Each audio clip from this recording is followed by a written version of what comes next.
Halo teman-teman, balik lagi bersama aku, Rio Prasetyo Marpaung dengan NIM 26050120140047 dari program studi Oceanografi kelas B Universitas Diponegoro.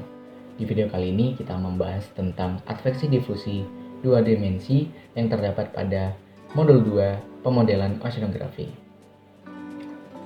Nah, sebelum itu kita harus tahu tuh, apa sih itu adveksi? Nah, dari pengertiannya sendiri, adveksi merupakan penyebaran ataupun perluasan dari materi atau sifat fisik yang diakibatkan oleh aliran fluida. Untuk persamaan adveksi sendiri merupakan salah satu persamaan diferensial parsial yang memodelkan pergerakan suatu konsentrat dalam cairan yang mengalir, dengan asumsi konsentrat tersebut tidak mengalami proses difusi di dalam cairan. Jadi pada dasarnya pengaplikasian persamaan adveksi ini hanya untuk suatu objek yang berpindah dari satu tempat ke tempat lainnya tanpa mengubah dari konsentrasi objek tersebut. Nah, berikut merupakan persamaan adveksi itu sendiri.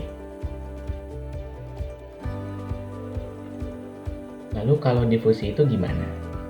Nah, dari pengertiannya sendiri, difusi merupakan mekanisme penyebaran konsentrasi akibat adanya kecepatan aliran dan perbedaan konsentrasi. Difusi juga dapat diartikan sebagai peristiwa perpindahan suatu zat dalam pelarut dari bagian berkonsentrasi tinggi ke konsentrasi rendah. Contoh dari difusi ini seperti larutnya gula dalam air dan juga penyebaran tinta berwarna yang kita teteskan pada wadah yang berisi air yang lama-kelamaan akan menyebar, namun kepekatan dari warna tersebut akan semakin berkurang. Untuk persamaan difusi sendiri merupakan persamaan diferensial parsial yang merupakan persamaan yang menggambarkan berpindahnya suatu zat dalam pelarut dari bagian berkonsentrasi tinggi ke bagian yang berkonsentrasi rendah. Berikut merupakan persamaan difusi. Nah, jika kita lihat pada persamaan tersebut ada perbedaan dengan persamaan adveksi, yaitu ada AD di situ ya teman-teman, di mana AD itu sendiri merupakan koefisien dari difusi.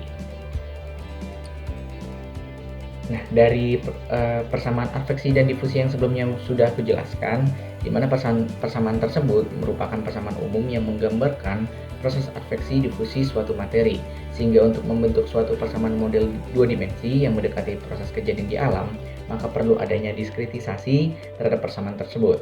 Nah, sebelum masuk ke penjelasan tentang diskritisasi, kita akan membahas tentang metode yang digunakan dalam adveksi difusi dua dimensi, yaitu ada eksplisit dan implisit. Namun perbedaan dari kedua metode ini apa sih? Nah, untuk perbedaannya, metode eksplisit dalam pengerjaannya tergolong mudah, namun membutuhkan syarat batas atau syarat kestabilan.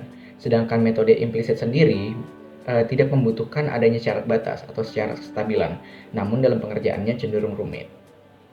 Dalam pengerjaan adveksi difusi dua dimensi kali ini, kita menggunakan metode eksplisit. Nah, metode eksplisit sendiri mempunyai macam-macam persamaan beda hingga, yaitu ada leapfrog, FTCS atau forward time interspace, dan juga upstream. Namun pada pembahasan kali ini kita akan berfokus atau hanya berfokus pada metode eksplisit upstream. Nah, pada metode adveksi, persamaan beda hingga menggunakan pendekatan beda maju untuk turunan waktu. Namun untuk turunan sendiri, pendekatan beda hingga tersebut dilihat dari arah kecepatan atau U, yaitu jika kecepatan lebih besar dari 0, maka untuk turunan ruang pendekatan yang digunakan adalah pendekatan beda mundur. Namun jika kecepatan lebih kecil dari 0, maka untuk turunan ruang sendiri pendekatan yang digunakan adalah beda maju. Lalu untuk difusi, persamaan beda hingga yang digunakan adalah pendekatan beda maju untuk turunan waktu dan pendekatan beda pusat untuk turunan ruang. Berikut merupakan persamaan diskritisasi dari adveksi, difusi, dan juga gabungan diskritisasi adveksi difusi dua dimensi. Nah, diskritisasi sendiri adalah satu metode untuk mencari solusi persamaan secara numerik dari suatu persamaan matematika, sehingga dapat dinyatakan baik dalam dimensi ruang maupun waktu.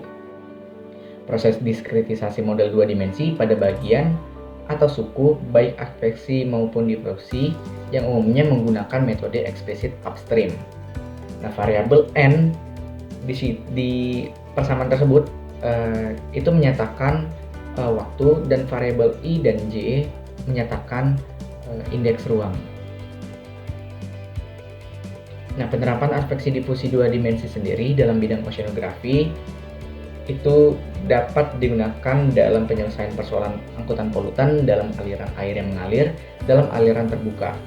Lalu untuk mengetahui pencemaran di wilayah sungai akibat adanya limbah industri, lalu untuk mengetahui persebaran kebocoran minyak atau oil spill di laut, dan juga untuk menghitung dan memodelkan persebaran nutrien di suatu perairan. Nah, dalam penerapannya sendiri, adveksi difusi dua dimensi ini dimodelkan dengan pemrograman Python. Berikut merupakan skrip program yang dijalankan melalui Jupyter Notebook pada program Anaconda. Nah, skrip ini terdapat persamaan-persamaan serta parameter yang diperlukan untuk mendapatkan pemodelan dari permasalahan kita kaji. Nah, di sini permasalahan yang saya kaji adalah persebaran polutan di suatu wilayah lautan. Dari skrip-skrip ini nanti hasil akhirnya menghasilkan suatu bentuk video berupa persebaran polutan. Nah, dari persebaran tersebut dapat kita lihat dalam video ini.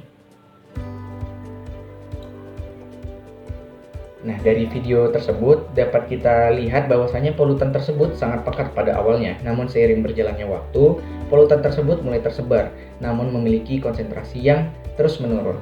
Hal ini disebabkan persebaran polutan dipengaruhi oleh angin, di mana angin itu merupakan faktor pembawa polutan dalam penyebaran polutan ke tempat lainnya. Semakin tinggi kecepatan angin, maka semakin kecil pula konsentrasi polutan di suatu tempat. Semakin cepat angin, maka semakin tersebar pula polutan tersebut. Nah, sekian dari aku tentang adveksi difusi dua dimensi. Semoga bermanfaat. Terima kasih. Thank you for watching.